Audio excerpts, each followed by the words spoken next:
Good morning! So, weather update ulit tayo.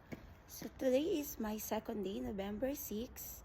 Currently, 11:09 and the weather is 13 degrees but it feels like 10 degrees. So, medyo mas nalalamigan ako today kaysa kahapon.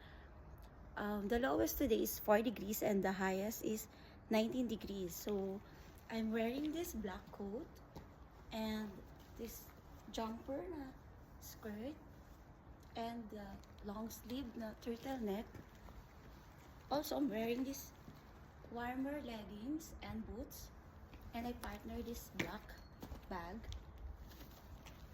Today, ang tour natin is Northern Seoul. So, yung mga pupuntahan natin is medyo magkakatabi lang, pwedeng lakarin. Punta tayo ng Gwanggwamun Square,